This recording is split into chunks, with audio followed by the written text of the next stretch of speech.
Welcome back to another round of SEO Battlezone. I am your way too hyped up referee, Garrett Sussman, Demand Generation Manager at iPullRank.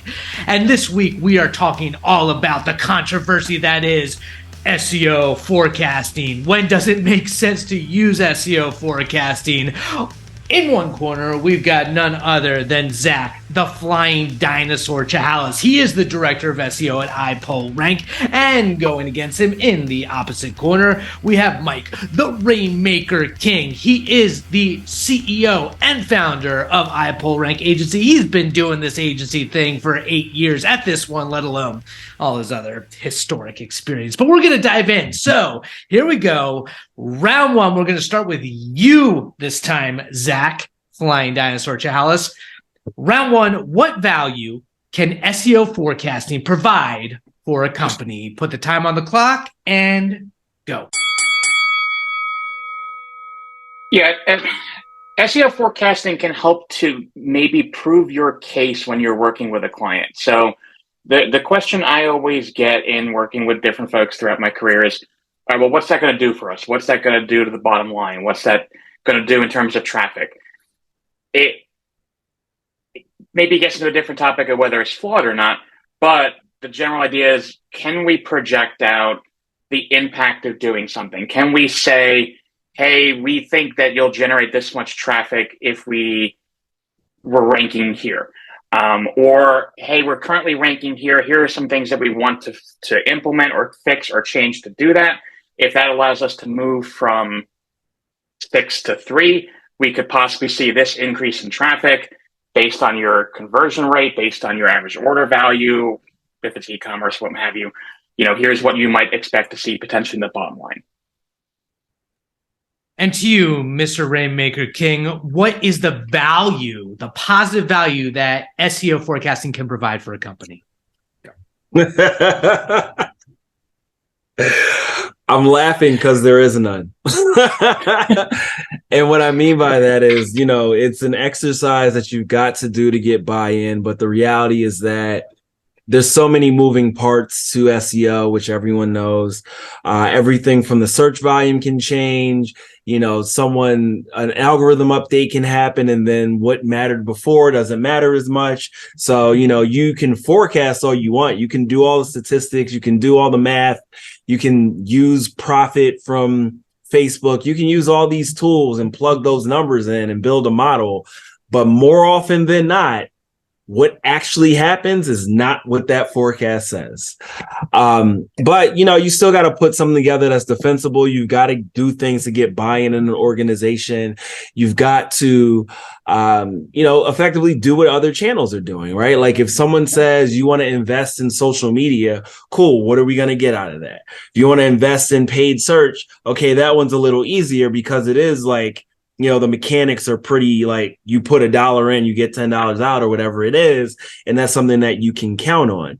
But with organic search, you can't. And so it's really an exercise that you've got to do because businesses expect it, not necessarily one that's going to yield intelligence that is going to come out the other end that looks anything like what your projection said. Okay, so this might actually be one supplement there. Well, I want you to go to round two because I'm going to say this is the Rainmaker throwing almost a knockout punch in round one, just saying the whole premise of the SEO myth, this SEO conceit is flawed. So in round two, Zach, I want to give you the floor and kind of talk to all those ways that you think SEO forecasting can go wrong. So let's throw some time on the clock and let you speak to it. Go. Yeah, in that way, I agree a lot with Mike. The actual value of forecasting and the actual accuracy of forecasting, it depends on how you're looking at it. So for me, you know, it's just the number of times I've had a client go to me, hey, we're fighting up against all these other asks for our development queue. We have all these things that we need to accomplish in this period of time. How does this item stack up against these other items where we can say this is going to drive this amount of revenue?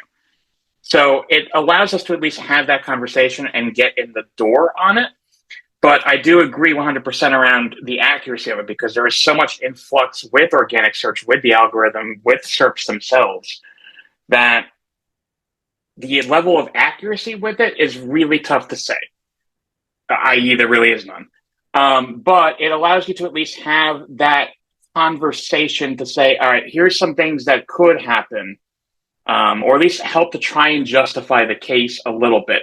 But you need to be very careful about how you use and talk about that data, because if you're going to hedge all your bets on, hey, you do this, you get this number, you're setting yourself up for failure. I think that's fair. So for round 3, when we bring it to the C-suite, how just gonna skip me for round 2? Would you like a round 2, sir? I thought you already knocked us out, but you know what? You proceed. I think there's a lot of things that go wrong with how people calculate them.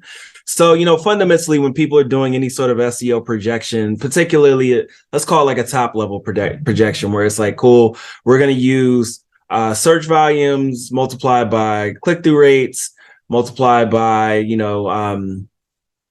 conversion rate, average order value to get to like a dollar figure for which you can expect for ranking for whatever keywords. One of the big mistakes that people use is they use anecdotal click-through rate models. So they're just looking at, they go to like, let's say AWR, or looking at one of the older studies, and they're saying like, cool, here's the click-through rate model. You should be using the click-through rate model for your own website. So you should be downloading that data from GSE and then building that model and then using that. You also need to segment out brand versus non-branded queries on both sides of that. So, because brand performance is obviously far better than non-brand. And so if you just leave that all in like one rolled up number, you're really skewing the numbers dramatically. And then the other thing is that if you go the other way, where you're like, okay, well, let's model this based on traffic we got from organic search. Well, again, you have no idea what's going to happen, right? Like consumer behavior can change, like what we're seeing right now in, I guess you call it the post-pandemic world. So it's very difficult to get anything that's going to be meaningful because the inputs are inherently skewed, and then the environment that you're talking about is, dramatically skewed as well. So I think the problem is that, people expecting projections are expecting a more static environment when that's just not possible. The whole idea is garbage in, garbage out, right? I mean, it's every data modeling, every data projection, anything you do, if your data or your approach is flawed to begin with, your output is going to be trash. So I guess that does bring us back to round 3 with the C-suite, which is this idea of executives want projections, they want guarantees, they want promises. There are a lot of SEOs and agencies out there that make these guarantees and promises, knowing that it's all garbage or, potentially not reliable. How do you present performance promises or projections to the C-suite in a way that sounds fair to them? So how do you present the value of SEO and kind of sidestep SEO forecasting altogether in a way that resonates with the C-suite? I think the conversation has to be approached from a slightly different perspective, right? Because if you're starting to tell the C-suite, hey, based on your numbers, based on our projections, you're going to see 2 million sessions next year, and that's going to lead to this amount of revenue. Again, if you're setting yourself up for failure with either bad data coming in or not factoring in economic changes, model changes, search intent and volume changes, there's a lot of that that's going to impact it. So there's kind of an idea of using that data as a guide, but providing and being transparent that, hey, there are factors that can impact these models that may impact this. There also may be the general idea of being slightly conservative in some of the numbers that you're looking at in that way. I have certainly worked with clients over the years where like, hey, give us a projection, but be conservative on it. We want to be able to try and quantify this to our bosses, our C-level, but we also don't want to set ourselves up for failure too. So, don't suddenly say, hey, if you rewrote this content on this page, you're suddenly going to go from 7 to 1. You're not. Good luck with that. But you might move up in rankings. It's kind of estimating like, all right, if we were to do this, we think we can go from here to here, and then trying to lead into the model based on that. But to Mike's points, the model needs to be constructed with all of the factors in mind that you can work with, but also knowing that those factors themselves can be flawed. Again, post-pandemic world right now, I've seen a site where their rankings have actually improved, but their traffic dropped off because their entire demand was around something that took place 2 years ago. And now that demand is gone, but they are more visible with it, right? So if I went back with that model to a C-suite and saying, hey, you guys went up a position on average here, but you actually lost 20% in sessions year over year, that's not going to be received very well by a C-suite. So my counterpoint here is a lot of what we've been talking about has been on the tactical side of this, where you're thinking like, oh, okay, recommendation by recommendation, what should we expect, that sort of thing. And then, leveraging keyword data in order to get there for what those numbers are rather. If I'm speaking to someone at the C level, I'm not having that conversation. I'm having a different conversation where I'm saying, okay, well, generally speaking, your organic search visibility or traffic or whatever looks like this. The competitor you're going after is here. And I think if you make this investment, we can get you to, somewhere between there. Right. And that number is going to be a function of, let's say you're talking about, we're talking about like, a financial services company that's getting crushed by NerdWallet because they all are, right? Or Bankrate because they all are.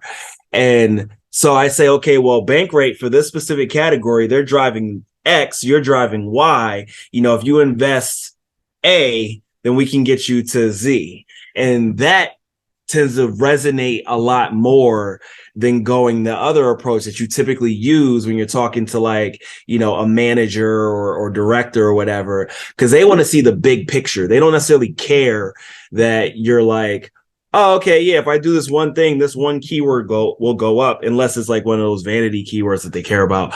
But typically what they want to know is like from a big picture perspective, how much money can this drive and how much of our market share can we snatch from our competitor? So that's a much better way to have that conversation in my experience. There you go, Zach. Do you have anything else to add to that, or should we tie a nice little bow on this battle? No, I mean, one note, I do agree with that. Like I've worked with C-level executives where they're so invested in a single vanity term or head term that they want to focus on. And I've worked with ones that just want to see the big picture and want to get an idea around numbers. I think a good function of that too is adjust your conversation and your approach entirely based on the team that you're working with. You should have an understanding of how the people you're working with are going to receive and react to certain data. So a lot of it is the relationship that you've built with them and how you approach that conversation. There you go. SEO forecasting, a lot of complexity that makes it very difficult to actually predict the future, believe it or not. Shocking. That's our guys' take. That's how you talk to the C-suite. This has been another episode of SEO Battlezone. My name is Garrett Sussman, your overhyped referee of iPullRank, joined by Zach, the Flying Dinosaur Chahalis, and Michael, the Rainmaker King. We will catch you next time. Peace out.